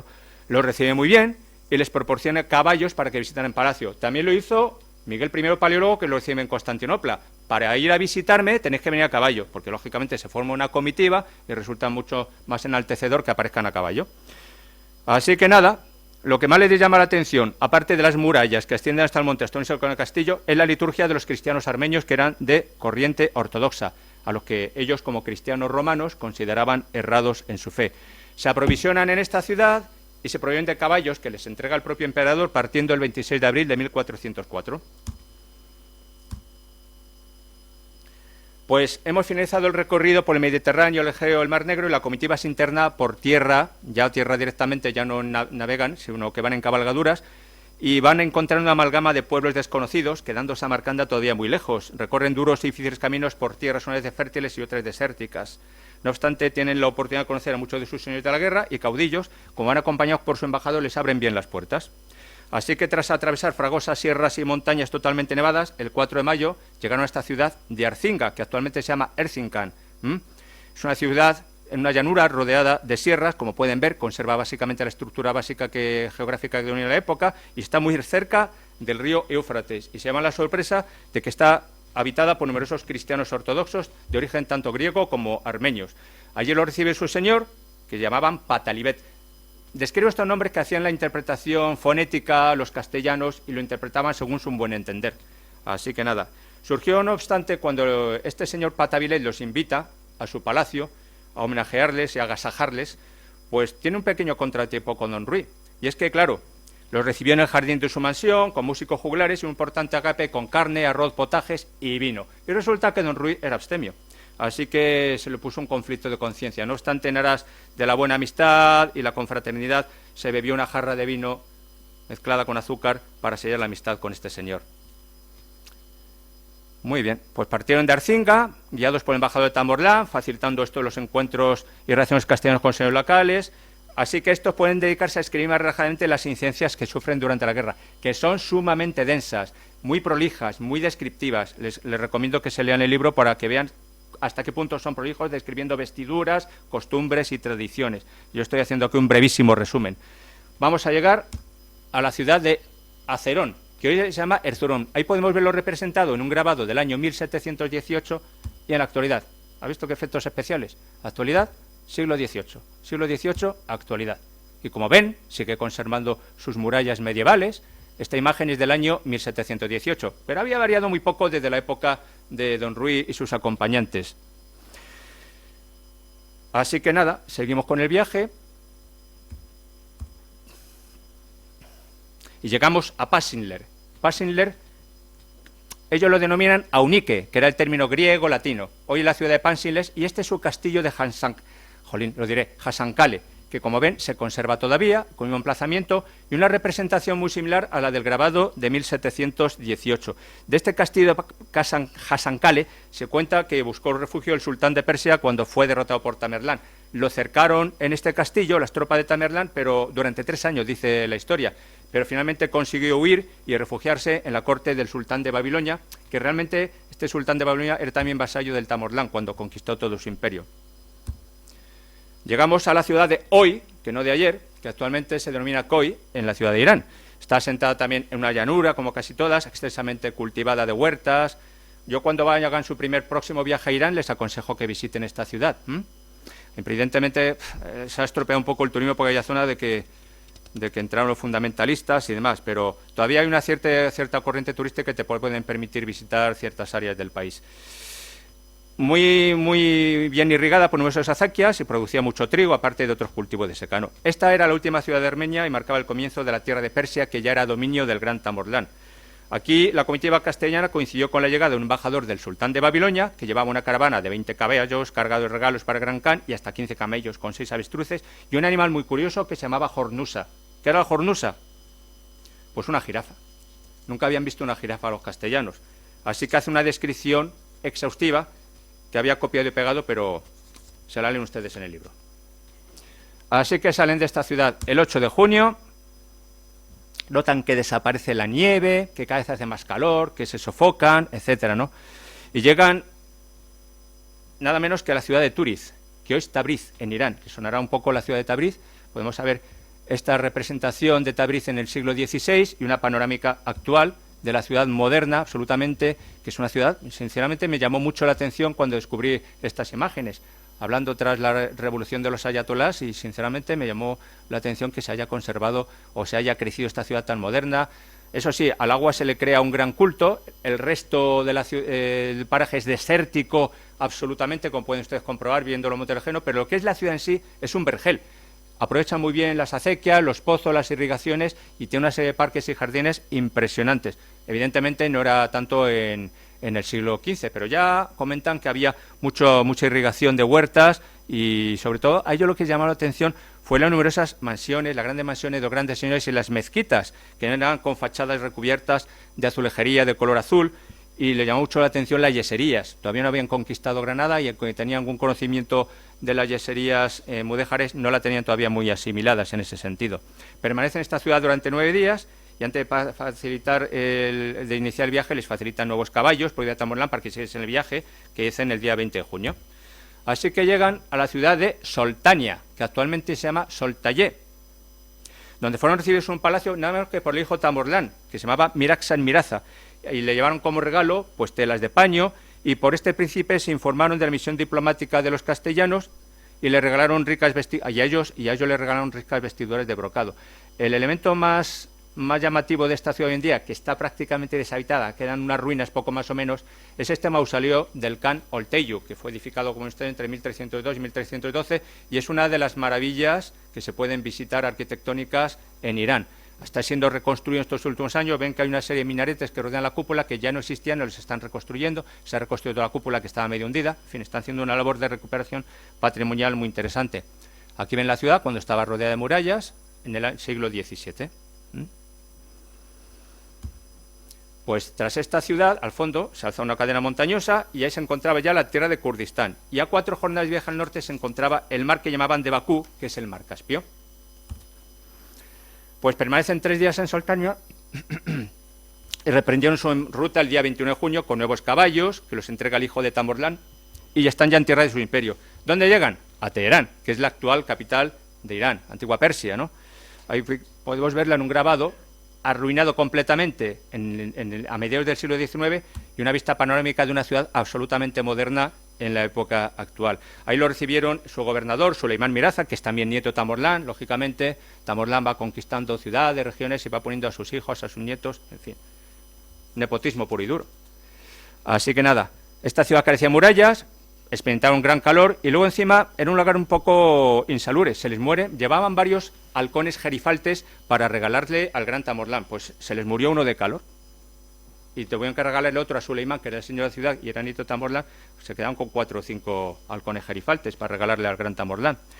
Esta ciudad era un poco insalubre, y ahí enfermaron Fray Alonso Páez de Santa María y el guardia real Gómez de Salazar, y otros 2 miembros de la expedición fallecieron en esta ciudad de Teherán, de fiebres, posiblemente de paludismo, mosquitos, etcétera. Así que llegan a la ciudad de Dagomán, que actualmente llaman Dagman. Como ven, no hay mucha variación de los nombres, de lo que era el castellano antiguo a como se denominan en estos tiempos. Estamos en la región de Media, de los antiguos medos. Es una llanura, está rodeada de una muralla de tapial. Como ven, incluso ven ustedes el minarete de la actual mezquita. Actualmente es una ciudad muy humilde, como pueden ver. Son casas de una sola planta, muy rústicas y construidas en barro principalmente. Hacía un calor tan extremo cuando llegaron que murió uno de los halcones que llevaban. Se murió otro halcón. Dios, que no paran. Así que reemprenden la marcha el día 20 de julio, atravesando zonas desérticas a temperaturas elevadísimas. El 26 de julio llegan a la ciudad de Nixaor, que actualmente es Nishapur. Aquí destaca sobre todo por este mausoleo que está en uno de sus parques, que está dedicado a Farid al-Din Atar, que ha sido uno de los poetas, filósofos y místicos persas más destacados de la Edad Media. Este señor vive entre los siglos XII y XIII y con una escuela de filosofía, de poesía muy importante y muy interesante. Aparte fue un místico, un santón musulmán.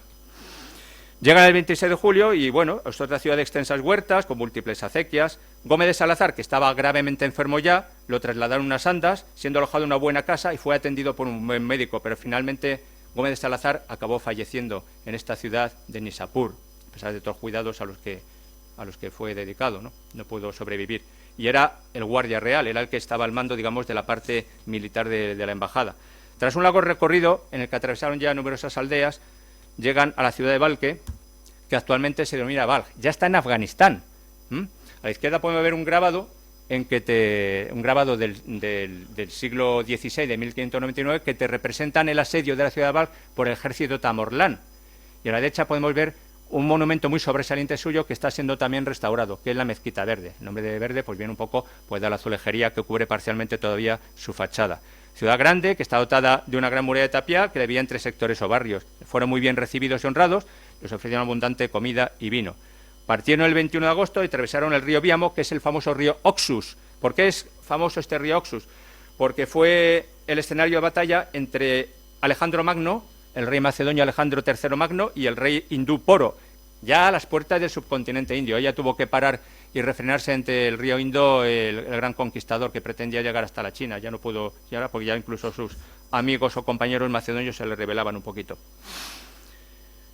Pues bueno, pues cuando ya están a punto de llegar a Samarcanda, pues les hacen pararse en unas tiendas que hay a la entrada de la ciudad y llegan por fin a la capital, a Termit. Esto es una ciudad que está poco antes de llegar a Samarcanda, y aquí lo que destaca es un lugar muy visitado por los turistas, que es el mausoleo del sultán Saudat. Se codifica entre los siglos XII y XVII y en su mayor parte estaba ya edificado en la época de Tamorlán y cuando lo visita nuestro protagonista Don Ruy.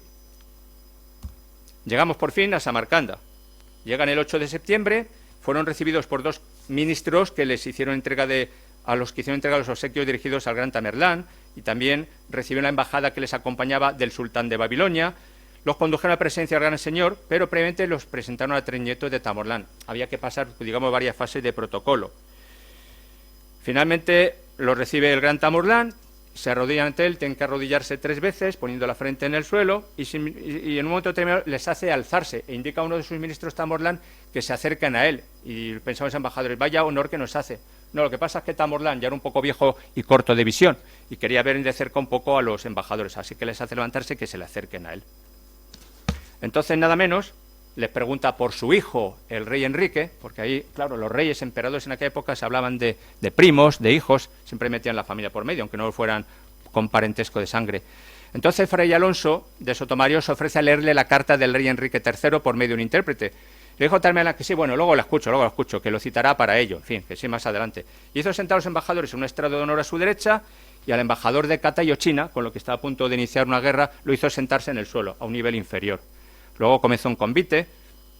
Hubo varias jornadas de recepciones, de convites, porque el emperador estaba celebrando todas sus victorias y hacía homenajes a sus sobrinos, a sus nietos, a sus hijos. Total, que iban de francachela en francachela y, en fin, en principio no conseguían quedar con el rey para leerle la carta. Y el día 31 de octubre los llama Tamerlán para despedirlos, pero para hacerles entrega de caballos, vestimentas y armas, citándoles para otra ocasión y despedirlos. Pero yo dije al ministro, pero es que no hemos visto al Tamerlán, ni nos ha recibido, ni le hemos leído la carta.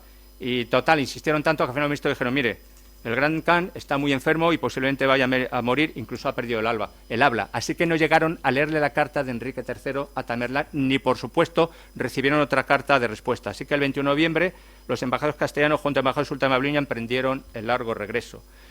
En esta foto, que es muy conocida del centro de Samarcanda, vemos la plaza de Registán. Registán significa lugar de arena. Y podemos ver 3 madrasas que componen esta plaza. Las madrasas son como universidades islámicas, pues de alguna forma. La primera más antigua es la de Ulugbek, que se termina en el año 1420. La había iniciado el propio Tamerlán. La que vemos enfrente se construye ya en el siglo XVII, en concreto en 1636, igual que esta otra. Así que la madrasa original que conoció Tamerlán, aún en periodo de construcción, es esta que podemos ver a la izquierda. Y ya conocemos a Tamerlán. A Timurlán. A la izquierda es un grabado de comienzos del siglo XV y a la derecha es un busto contemporáneo basado en la reconstrucción que hizo el arqueólogo y antropólogo soviético Mikhail Mikhailovich. En el año 1941 Stalin dio permiso a este antropólogo para que fuera al túmulo, en este caso Tamerlán, sacara su cuerpo e hiciera un estudio anatómico de este personaje. Era muy conocido este Mikhail Mikhailovich Gerasimov por los trabajos que se han hecho de reconstrucción de otros personajes históricos a partir de sus restos. Así que posiblemente este rostro que se elabora en el año 42 sea muy fidedigno de cómo era realmente la figura de Tamerlán cuando fallece en torno a los 75 años.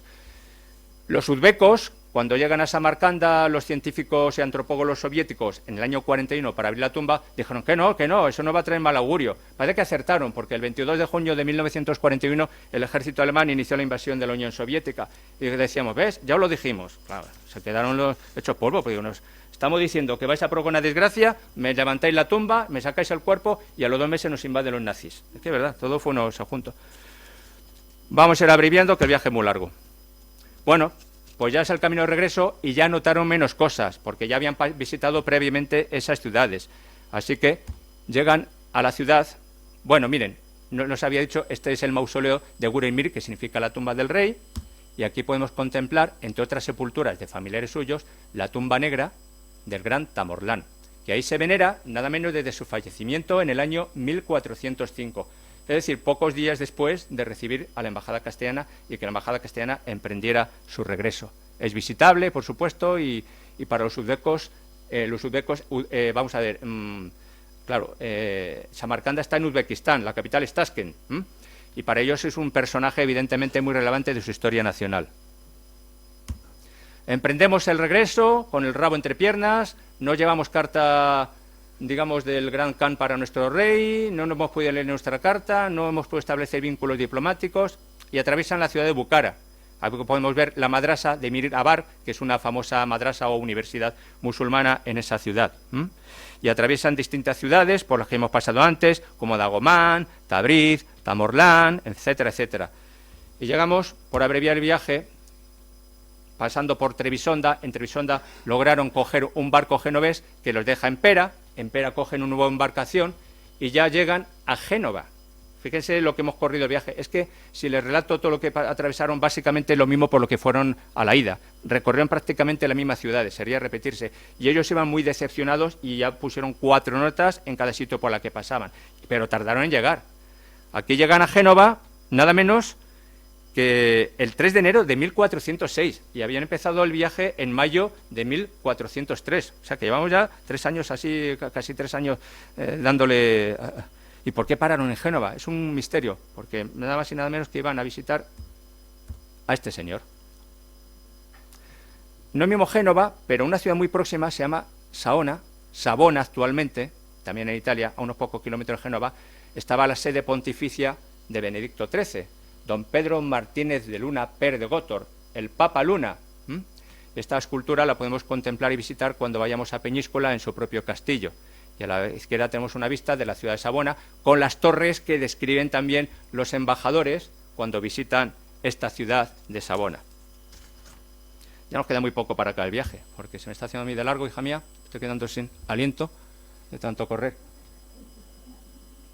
Pues desembarcan en Sanlúcar de Barrameda y toman la ruta de Sevilla, y ahí por cabalgaduras consiguen llegar a la ciudad de Alcalá de Henares el día 24 de marzo de 1406, donde pudieron reunirse con el rey Enrique III.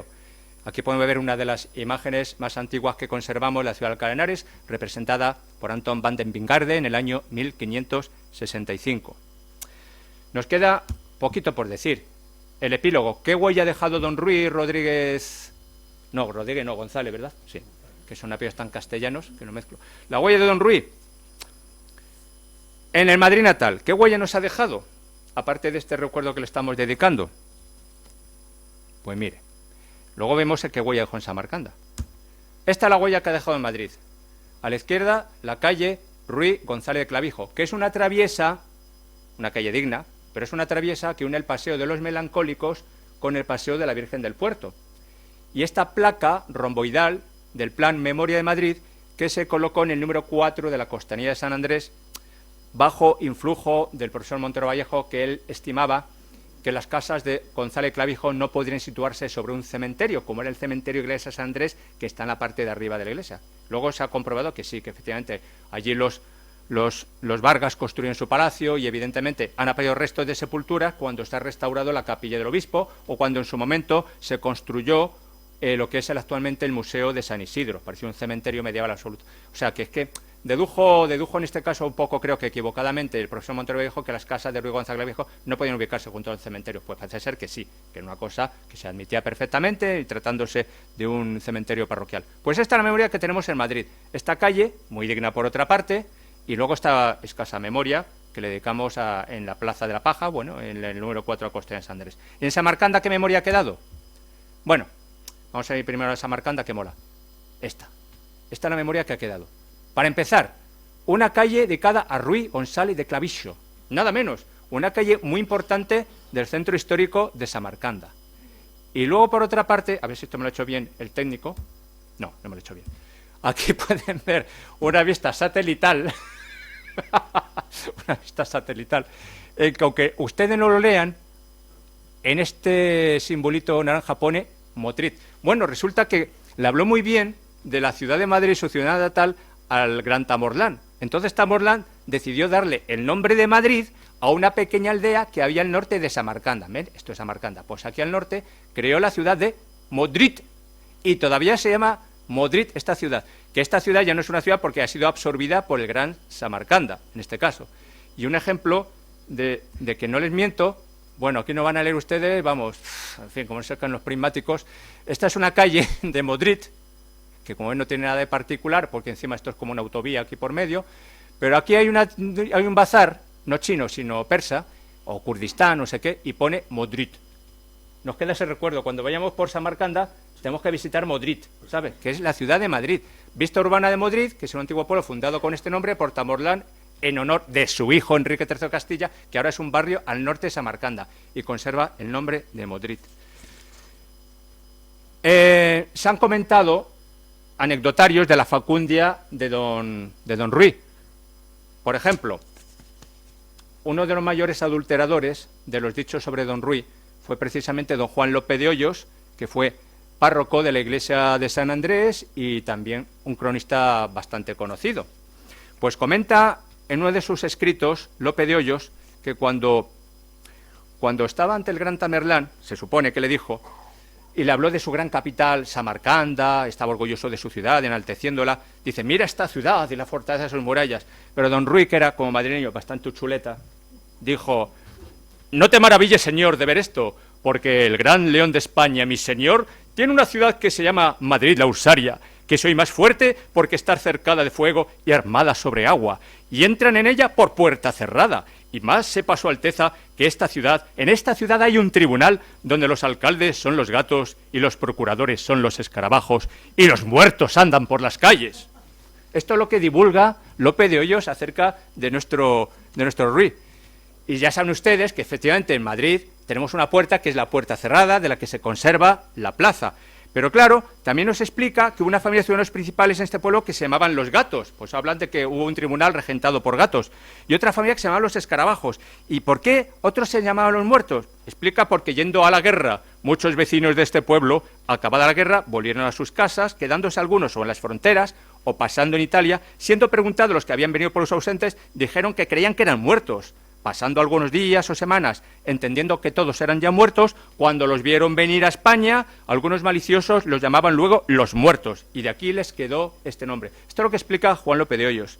De todo cual quedó muy admirado el gran Tamerlán, y en especial de lo que le dijo este embajador supuestamente. Bueno, ya sabemos que esto fue una inventiva, una patraña que se inventa Lope de Hoyos. Entonces, una vez le muestra un gran puente el gran Tamerlán a Ruy González Clavijo. No tuvo una oportunidad de nada, porque apenas pudieron hacerle 3 reverencias y ni pudieron hablar con él, pero bueno, esto es lo que cuenta. Y le dice que su señor, el león de España, hablamos de este Enrique, saben que el león es el símbolo de la soberanía de la monarquía española, tenía un puente de ancho donde apacentaban 10.000 cabezas de ganado. ¿Y esto por qué lo dijo? Lo dijo por el río Guadiana, el cual se hunde 10 leguas por debajo de tierra, a 10 o 12 leguas de Mérida, en Extremadura. Ustedes han oído hablar de los ojos del Guadiana, en determinados tramos el río se mete bajo tierra, y a eso hoy le llama puente con 10.000 cabezas de ganado. Bueno, este relato de los viajes de González Clavijo hasta Samarcanda entre los años 1403 y 1406 fue escrito por el propio viajero, embellecido con elementos fantásticos y tal. Sin embargo, sabemos o entendemos que no todo lo escribió él, sino que llevarían, lógicamente, eran 14 personas, tomarían anotaciones de los lugares que iban observando y anotando, y luego uno de ellos se encargaría de escribir esa gran crónica del viaje. ¿Que fue don Ruy González Clavijo? Posiblemente. ¿Que quizá fue el fray Alonso Páez de Santa María? También puede ser, porque los dos eran igual de ilustres y cultivados. Hay dudas al respecto. Lo que sí es cierto es que quien encabezó la embajada castellana fue don Ruy. Y en fin, decirles el total, que el recorrido total que hicieron estos hombres, para que se hagan ustedes una idea, entre la ida y la vuelta, recorrieron más de 15.700 kilómetros. Pongan ustedes la distancia que hay del Cabo de Rosas hasta Finisterre, que viene a ser unos 1.000 kilómetros aproximadamente en nuestra piel de toro, de Lidia, y pónganlo, repítanlo 16 veces. Y hagan ese recorrido atravesando mares, montañas, desiertos, y que solo murieran 4 personas es realmente increíble. Una hazaña épica y un descubridor del antiguo mundo. Muchas gracias por su paciencia.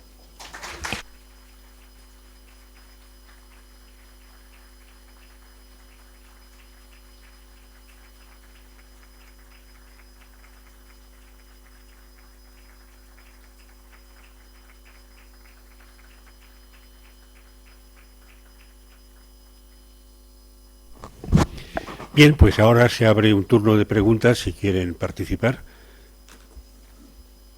No me metan ningún compromiso, ¿eh? Nada, que lo único que comentaba es que yo estuve viendo, vamos a marcarla, que aconsejo que se vea. En Uzbekistán está efectivamente la cerámica en recuerdo de Ruy de Clavijo, sí, sí. Y sí que hablaban de que están los ayatolá en Irán, pero es un país digno de conocer, porque además es muy tranquilo, la gente es amabilísima y, bueno, ha sido muy interesante. Muchas gracias. Es complicado, muchas gracias, es muy complicado describir una ruta tan extensa, con tantísimas vicisitudes, tanta descripción del personaje. Es complicado, lo tengo que sintetizar al máximo, y así todo me he ido casi a la hora y media de exposición. Sí. Porque porque es muy complicado tratar de exponer la grandeza de la épica de este viaje. Es mucho recorrido, sí. Exactamente, cuando me comenta lo de este, es que no sé si les he mostrado esta imagen. Este es el observatorio del astrónomo Ulugh Bek, que es un astrónomo de comienzos del siglo XIV, se edifica en esa década, 1420, fue destrozado o destruido por una corriente fundamentalista islámica en el siglo XV. Ha sido redescubierto hace unos pocos años y en base a sus restos se ha podido reconstruir. Y hace unos años se han reconstruido distintos pasajes de la vida del gran Tamerlán. Y uno de ellos, que es este que ven aquí, es un dibujo contemporáneo de los años 70, no sé si quieren ustedes que es más antiguo, sí, pero representa a Ruy González de Clavijo rendiendo pleitesía al gran Tamerlán, acompañado también por el embajador turco y varios de sus compañeros. Yo creo que han sido más delicados los uzbecos, Uzbekistán, en este caso como país, a la hora de rememorar y recordar a nuestro ilustre... Más que aquí. No se me oía, ¿verdad? Sí, claro, sí. Es que no tengo voz.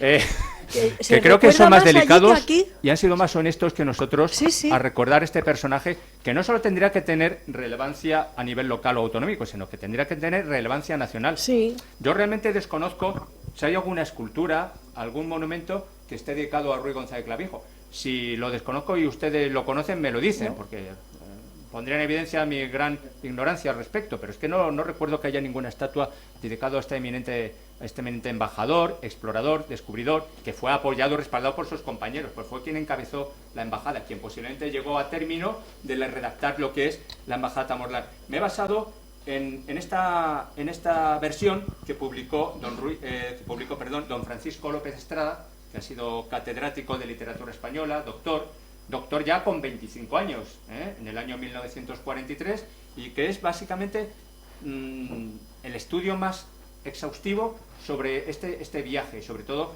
la interpretación o su traslación al castellano moderno para que lo podamos entender. Este hombre dedicó su vida, tuvo infinidad de funciones a lo largo de su vida como catedrático, pero su amor y su pasión fue la misión de la embajada Enrique III a Tamerlán.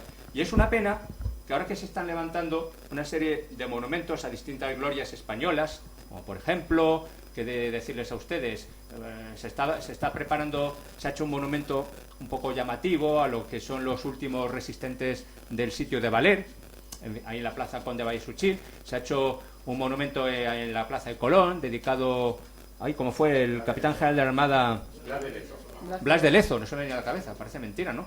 Y se nos olvida este personaje que yo creo que merece la pena. Ahora se está preparando otro monumento dedicado a los tercios españoles, que va a ser muy digno y va a ser una memoria de recuperar. No me convence mucho el sitio que han pensado en las proximidades de lo que es el Museo de Ciencias Naturales. Yo creo que estaría mejor ubicado en una zona céntrica de Madrid, que reciba visitantes, que sea centro histórico y demás. Y yo creo que esta figura merece ser rememorada, merece ser recordada, porque este señor todavía vive una serie de años, hace una serie de escritos, hace una serie de informes para el rey y fallece finalmente en el año 1412. ¿Dónde se entierra? Pues se entierra aquí, porque me he ido aquí. Vamos a ver, este es el antiguo convento de San Francisco de Madrid, el que conocemos ahora como San Francisco el Grande. Aquí tenemos la representación que realiza el cartógrafo Pedro Teixeira en el año 1656. Y aquí podemos ver cómo era el templo entonces. Aquí podemos ver la cabecera coronada por un cimborrio poligonal gótico y una sola nave. Pues bien, la capilla mayor de este templo, en la época gótica, en el año 1405-7 aproximadamente, lo costea don Ruy de su bolsillo. Eso sí, hace que le entierren allí y lo colocan en un sepulcro de mármol con su escultura yacente en alabastro. Ahí permanece hasta que se le mueven de sitio, porque hay que enterrar a la reina doña Juana. Entonces lo mueven de sitio y desaparece cualquier resto cuando este templo es demolido en 1764 para construir el actual templo que conocemos todos de San Francisco el Grande. Es una pena cómo borramos de un plumazo los rescoldos de nuestra historia, que tendríamos que reavivarlos y no fulminarlos directamente bajo el agua, bajo las cenizas. Esos rescoldos de la historia hay que magnificarlos, hay que darlos a conocer, hay que darles el valor que les otorga una gesta heroica, un descubrimiento, un trabajo, y sin embargo aquí somos muy proclives a echar por la basura, a enterrar, a demoler y a olvidar. Ruy González Clavijo merece algo más que ese rombito, merece algo más que una calle, que es muy digna por otra parte, pero merece un recuerdo, que la gente se pregunte ¿y este señor quién es? Y que pongamos un pedestal y expresemos un poco la aventura de este señor. Todos conocemos Marco Polo, bueno, pues está muy bien, por supuesto, y el libro de las maravillas, pero ¿cuántos conocen el libro Embajada Tamerlán?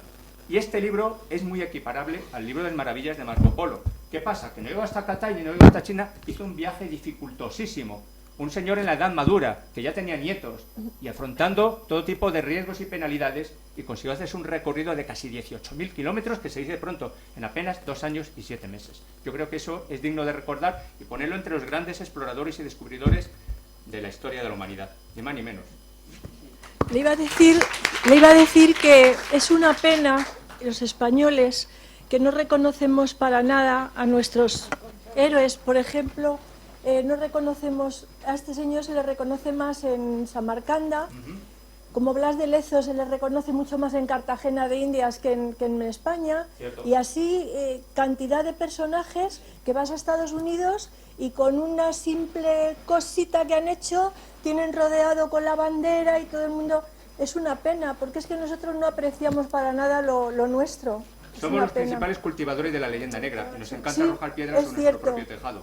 Evidentemente la historia ni es negra ni es rosa, hay que valorar en sus justos términos, pero por supuesto Sí. no podemos despreciar la trayectoria de España a lo largo de su trayectoria histórica, desde que somos conciencia de haber hecho algo positivo para la humanidad y lo estamos olvidando y nos avergonzamos de ello y obligan a que nos avergoncemos institucionalmente. Totalmente. Es una pena, pero ocurre así. Yo espero que esto sea algo pasajero y que vuelva a cundir el buen sentido y la cordura, tarde o temprano, pero esperemos que vuelva a cundir. Sí, es cierto. Hay unos libros maravillosos, bueno, hay muchísimos, pero concretamente uno que he leído hace poco, que es el de Madre Patria, y del mismo autor, Nada por qué pedir perdón, que de verdad lo deberían de leer todos los jóvenes y todos los niños, porque es maravilloso. Tenemos que leer.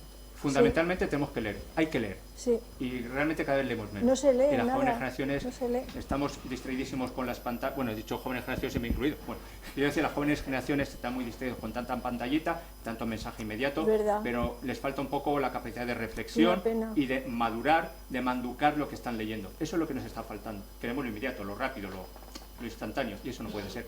Hay que meditar. Tenemos que desarrollar un poquito más la neurona. Pues vamos esa mal, materia ¿eh? gris. Vamos mal. Mal camino, esperemos que enderecemos el rumbo. Yo no pierdo esperanza en la humanidad. Yo Vamos pienso a ver. que la humanidad vamos en desarrollo y que acabaremos entrando en razón. Las épocas de crisis son cambios y todo... Todo es reversible, es No pendular. se trata de reversarse, no se trata de revertir, se trata de evolucionar, una palabra, no de involucionar. Y yo creo que hay fases de la historia en que hay fases transicionales que vemos lo mejor y lo peor de cada uno de nosotros, pero sacamos al final una conclusión, que es ir avanzando, es ir progresando. Sí. Yo creo que iremos en ese camino más tarde que temprano. Vamos a ver. Yo no pierdo esperanza, por lo menos. No hay que perderla. Muy bien, pues si no hay ninguna pregunta más, Muchísimas gracias, de verdad. pues Ha les sido muy agradezco a ustedes su interesante, presencia sí. Ha sido y les genial. recuerdo que tenemos más asuntos Sí. próximamente.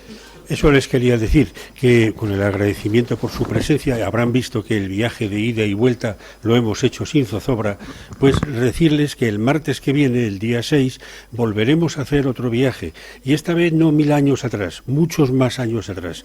Y esta vez el protagonista, aun cuando no tenga un nombre reconocido, se lo hemos puesto ahora, pero gracias a la ciencia nos va a hablar. Es el hombre de hielo, Otzi.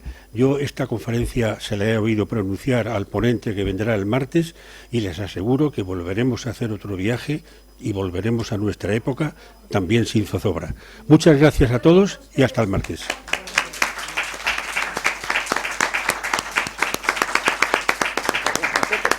Sí, claro.